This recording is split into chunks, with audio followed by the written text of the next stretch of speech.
What's going on, guys? Big welcome to you all to our channel. We are team crushing the meta today. Are you with D-Boy, and we are doing a deck profile on this beautiful top 4 playmat and this beautiful top 8 crest. And there is no winning card this time because we got third place.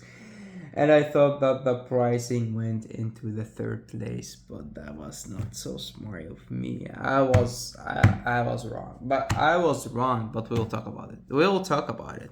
All right, so in this beautiful season, the first tournament that we played in team standard, we didn't really do that well.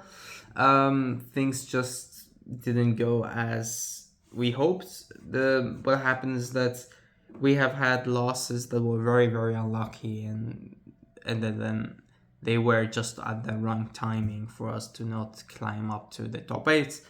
In premium, on the other hand, I took my favorite deck with me, and I thought, well, let's get the playmat and the crest out of it. That was my top priority until I came to knowing, after losing the game that I should not have lost, that this is of course Dark State, and I kind of forgot about that, because in my mind the blue one was Dark State, of course, but I knew about it. I kind of forgot. I don't know why. Maybe I'm getting old.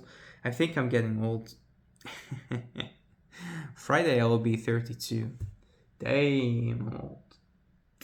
But there are some older players and younger players and whatever. So yeah, so we have this beautiful mats, and we have the crest. And the thing about this is that the beautiful logo is on it, and I do like it a lot, because it said the BSF, and the BSF is, for me, is kind of an inside joke, because normally it stood for Bushiroad Springfest, and now it's Bushiroad Summerfest, of course. And then the beautiful flowers and the top 8 written in a little bit of a different font, so that's kind of cool as well. As you can see right here, the colors and the top 4 2025, and congrats. The one thing that I didn't like that they don't do anymore is that they give prizes to the first, second, and third, as in they gave us trophies in the past, or medals, or something, and now they only have, like, for the winner, kind of a congrats banner and a card. But I did like the medals a lot, because you could just put them there in your trophy boxes, and they're pretty good. And I also like the certificates that they did, which they don't do anymore, and hopefully next year they will bring that back. It is not much work to print them out. I mean, come on, but I don't know. I mean, it does mean a lot. I feel like they look good to put, like, in your trophy place in your home, and it looks amazing. But that's it, like, for the pricing of the tournament. In this video, we'll talk about the matchups, about what happens, about some of the strength and some of the weaknesses of the deck, and some of the choices that I made that backfired in the end, because I did not expect that opponent to be that lucky. But yeah, you can't have it all. You can't have it all. All right, so what we'll talk about in this video, as I said, the matchups. So we'll start with those, and then we will work our way into the tops. So we had a Swiss round of 7 rounds, and at the end of the rounds, this was my standing. I was chilling at the 5th place, which is the lowest of the 6 ones, because I got down paired twice, and my only loss was the first one, but still, because of my down pairs, my score got destroyed, which you can see, like, this one is 0.612, which is my losses, which is only this, and then the other one is 5.39, which is kind of crazy if you look at 5.8, 5.6, 6.8. But yeah, it's not that I can do anything about it. I mean, yeah, sometimes you get down paired once, but getting down paired twice is just like, yeah, I don't know. yeah, so we'll talk about all of the matchups, and we'll talk a little bit about the deck after. So my first game was against the interesting Gize Nubatama deck. It's a deck that's prioritized the ability to do extra drive checks, and with that it has good defense, and you could take a lot of normal units out of your deck to make the chance bigger that you drive check your trigger units. Giza in general is a good matchup for Spike for the control deck. I think that you guys already seen the video that I have made for words for this deck. And I've talked a lot about it. The Spike deck. The Spike deck is a tempo deck. It's a tempo control deck. It's not just a turbo stupid GBA deck. There's a lot of thoughts put into it, into making it. Some people don't play it to its fullest, but when played right, this deck is unkillable, as in the defense, and the deck is just too strong if played correctly and if always making the right choices. So if you know like the opponent hand and stuff, or if EI is playing it for, I'm not saying that EI can play it better than me, of course not, but I'm saying in the perfect situations, this deck could not lose if you make the right choices. But yeah, it does lose because we're humans and because we cannot predict the triggers that your opponent will get. And we have to make some choices, some hard choices. All right, so in the first matchup, what happened again is that Gize, as I said, is a okay matchup for me. There is no real issue of playing against Gize. Even if they hit Gize, you could still kill them.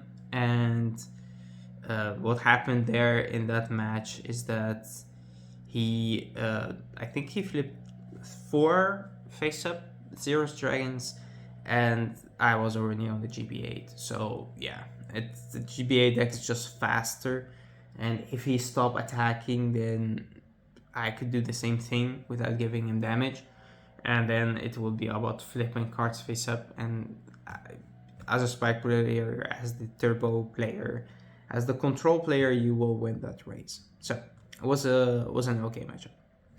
And the second game I had to play against Moon, again against one of my friends and against one of my teammates. That was kind of strange because we had to play against each other in Portugal, and now we had to play against each other again. Before that, his games went pretty good, and then later on he was bubbled out of the top 8, which is sad. But yeah. Third game, I had to play against Tachikaze. He told me like he doesn't know how he got the first 2 wins. But he's a good friend of mine, and we have played against each other a few times in the past.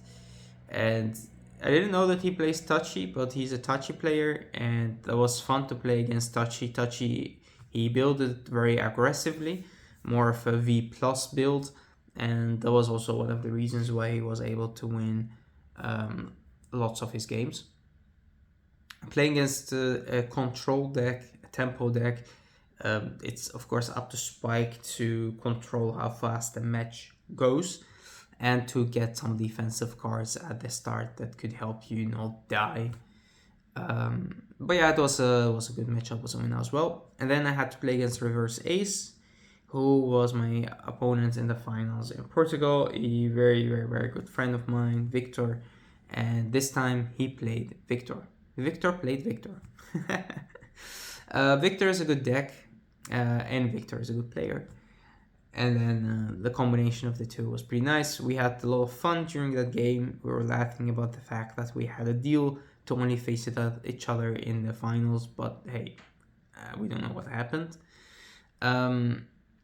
Yeah, Victor is just a good deck to play against, but as I said, especially if this deck goes first, it's faster. Hitting the GB8 on your second stride will be easier, especially with adding extra copies of the promo in the deck, the great one that helps with G Garden. And then we had to play, or I had to play against DP. Was a nice guy. We became friends right away as well. He played DP. Of course, DP is always a fine matchup because I know DP inside and out because of Sing, my teammates. So yeah, it was a fine matchup. He was a little bit unlucky, I think, with getting the right grade 3 to the hand. It just didn't play as smoothly as he had hoped. And then it just becomes a little bit too slow. I think I went second in that game. He chose to go first. And I think he didn't have Dyliner. He had to ride into something different, which I think didn't even give a marker. And then I had to play against Unor, which is another good friend of mine. We faced each other a lot, especially in the tournaments in Germany. But he and his team from Germany actually go to most of the other events. They were there in Italy as well. And they had the chance to win 3rd or 4th place in Shadowverse, I think, on the first day. So that was nice as well. This was my only loss twice, and this has a story. The first loss is that I did send an email to Bushiroad in 2018 asking about Messiah being a Cray Elemental, yes or no. And if flipping a Messiah face up could help me to countercharge with tier, yes or no. And their answer was yes. Well, and no.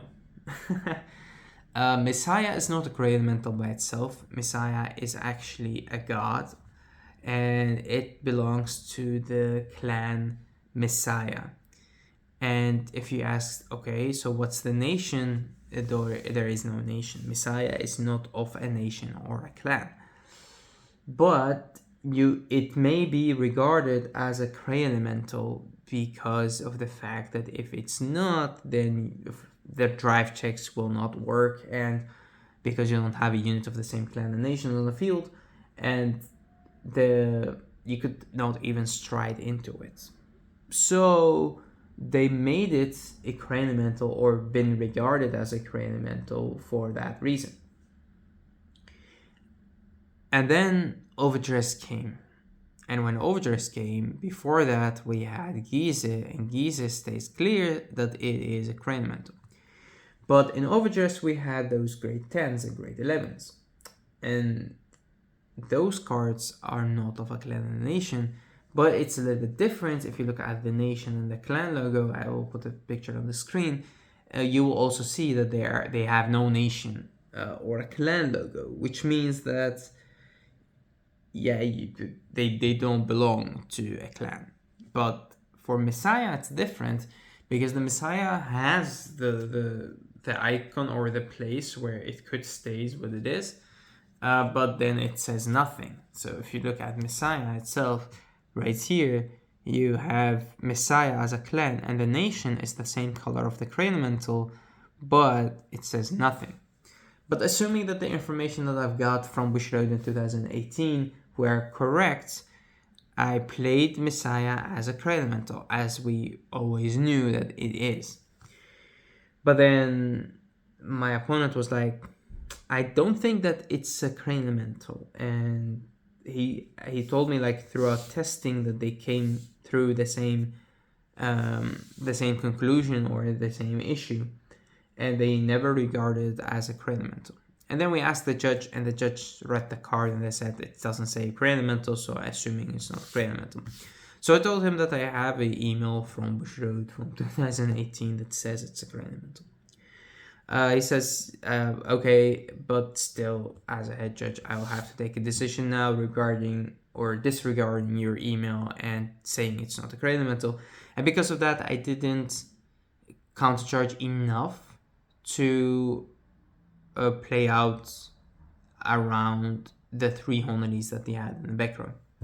And I had a perfect strategy, but it just did not work anymore. So because of that, I lost that game. And then the game after, I had to play against Revengers. That was the interesting match because Revengers could shoot you and you just die. And I knew that if I have lost that game, then there is a big chance that I will not be in the top 8, even if my only loss was the 7-0. But then again, it was a good game. It was a very nice guy. I think I've met him in Worlds. We didn't play against each other. This is the first or second time we played against each other. Well, we played twice. But yeah, it was a good game. I think I went first, and that does give me the edge on GB8ing on the first try. And he didn't really have the right units that he could recall after retiring, so he could have made one more attack, but he just didn't have the right resources. And even if he did, I would still have survived that, but then I would have less cards in hand and would make my GB8 turn a little bit weaker, but not that big of a difference. So that's it for the 7 rounds. And then this was the final standing. So the Grand Blue guy that I lost against took first place. Furi took second place, and then Tam with Nubatam over Narukami took the third place. The fourth place was Maze. Pretty cool to see her top. She wanted to get the marker for her boyfriend, so she did that, and she did very well. And then I was chilling at the fifth place with a 6-1, which is insane. And then 1, 2, 3, 5 twos bubbled in. The first one was the one who lost against me, so that's kind of interesting. So if he have won against me, then I don't know if I would have taken his place. I think not. I think I will be 10th, 11th, or maybe even lower because of my down pairs. And then we have the one that won the tournament, Robin, taking the 7th place, and the 8th place, another DP player. So the last two games were, the first one was Angel Gize. Angel Gize, again, is a okay matchup for me. She played it very, very, very interestingly. She knows about Spike, she knows the deck. Her boyfriend played Spikes in the past, and she picked up the deck and played it. So what she did is that she stayed on grade 2, and she kept on attacking. So I cannot really attack into her because I don't want to give her damage, but she can keep attacking into me, and I could not G-guard because she's a grade 2.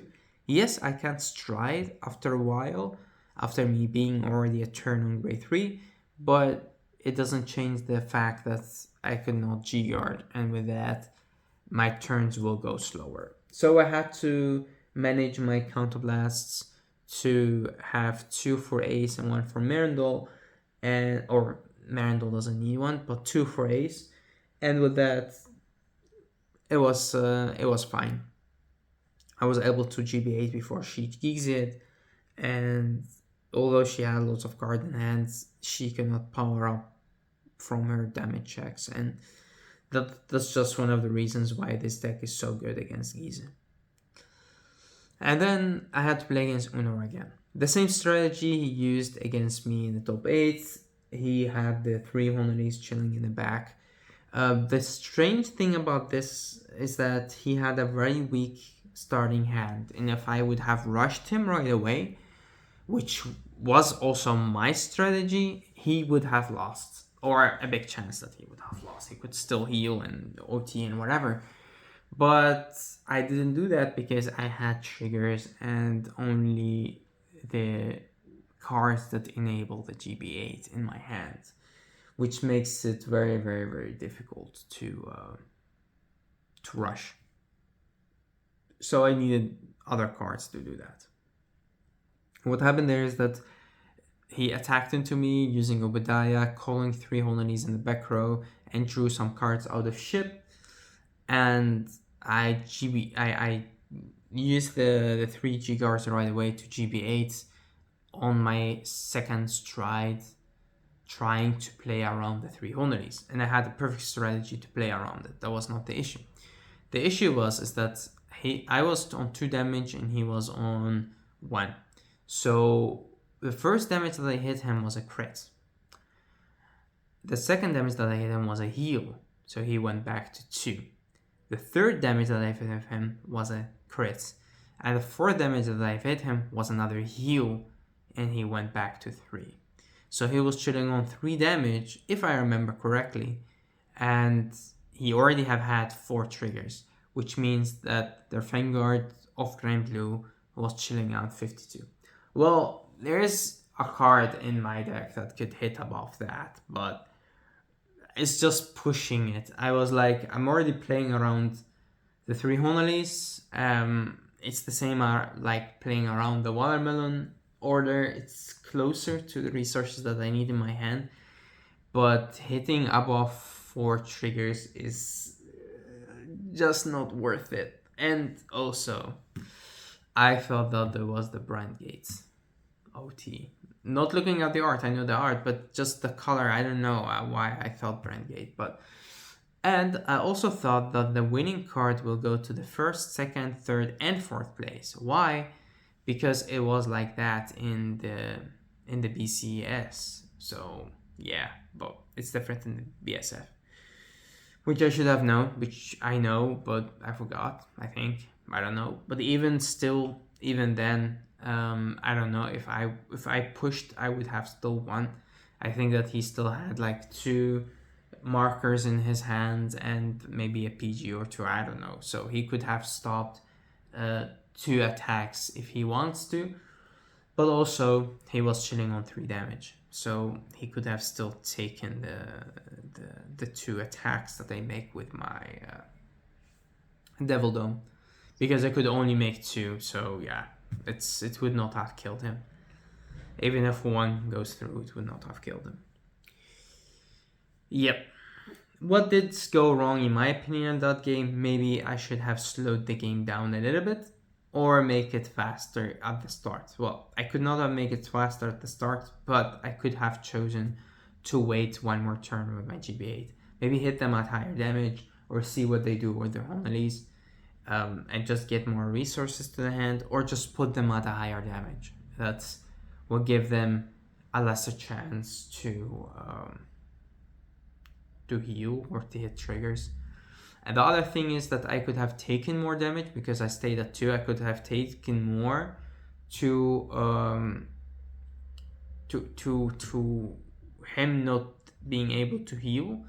But if I do so, I was afraid of losing the right combo pieces into my damage, like the tears, the beacons. If I lose those, then I could not play around the 3 Homilies anymore. So it was a choice that I made, and it didn't go the way that I was planned, or that I planned it to, but more or less because of the luck of the triggers. So yeah, or my first hand, whatever. And the last game I had to play against Revengers again. I got the chance to go first again, which did help me a lot to win that game. I was the same or close to the first one. He couldn't do the 4 attacks, so he did 3, and I had good shield value on my hand to survive that, and then hit him with the GB8. And I think he got his OT early, blue OT, which he got a crit out of it, but this was just too early for that. He would have rather saved it for later or on his defensive turns. And that's pretty much it. So the final standing looked like this. Robin was able to get first place, which is pretty cool with his Novas. Honor, which was the Grand Blue player, he was able to get the second place, which was my only loss. I took third place, which is fine. The only reason why I would have taken or wanted to take the first place is because the card is a Dark State card, and I would like to have it. But yeah, it's fine. I would rather have Spike chilling at third place or second or fourth, and not the first, because if it's first place, then people will be like, hey, Spike first place again, ban this, ban that, destroy the deck, blah blah blah blah blah blah blah. But yeah. Fourth place was the Shadow Paladin Revenger player, or Revenger. Why do they keep saying? Yeah, well, they are Revengers. Raging form is a Revenger, so yeah, it's not wrong, but would rather say Raging form. Furry with his DPs, Tam, Maze, and the second DP player. So yeah, it was a pretty nice tournament, if I say so myself. I had lots of fun. I played against multiple opponents that were fun to play against, and yeah, ended up getting the third place. Is pretty cool. As I said, I thought that I would get the card as well, but nope. Because the team, like 3 cards are giving to the team that wins, right? So I thought, well, maybe they do 3 cards, first, second, and third player, but no, of course not, just the champion, because it also says champion and not top 3 or top 4 or top 8 or BCF or BSF. But yeah, that's it about this video. If you guys want to see the deck profile, you could let me know in the comment section below, and I would make that one for you as well. It will definitely be after France, because there's a big chance that I will play the same build or a little bit of a different variation of it. And then in the Netherlands, we will play Lyrical Cup, so I cannot play Premium. So it will be my last chance to play Premium in this part of the season of the year. And I just want to test a little bit more and come into different decks, and also in the different situations where I can change the deck around to fit those. I just don't want Spike to top too much, because then it will be on the radar, and then we should be like, oh, Spike too good, blah blah blah. But it's all because some YouTubers are just making a big fuss out of it. I mean, I don't see Spike ending up like 4 of places in the top 8. Like New Nectar did, or Grand Blue does still, or yeah, or what happened with Mega Colony. So the premium format is actually pretty open right now. We see Mega Colony, we see TP, we see Grand Blue, we see Spike, we see Novas, we see Genesis, we see Narukami still, we see different decks like Tachi, Nuba, a lot of decks making a comeback like Angel Gise, still doing pretty good. Golds right now with their loop, I think it's fine. I think to leave premium as it is pretty good. If you want to take some unfair loops out of it, you could take out the gold loop, because it's an infinite loop, or you could just take out some of the cards in the gold loop, like the one that mills your cards or that lets you draw, that it could deck you out, or the one that keep on getting power. So like with that, if you power up your Vanguard above, or you get multiple triggers, then the loop will stop by itself. I think that would make it a little bit more fun. But if you want to take the loops out that are infinite or unhealthy, then maybe, I don't know. If it's up to me, I would just leave it as it is, but it's not up to me. Thanks guys for watching. Thank you for tuning in to our channel. Hope that you guys enjoyed this video. And I will do a next video that will be, I think, a Bruce video. Talk a little bit about Bruce and what you could take to the BSF if you are a big Bruce fan like me. And later on, after France, we will come back to this deck and talk a little bit more about it and make it ready for the BSF or BCF. Bushiroad Championship Series for 2025-2026. So that will be pretty cool. All right, thanks guys, and we'll see you in the next video. So till next time.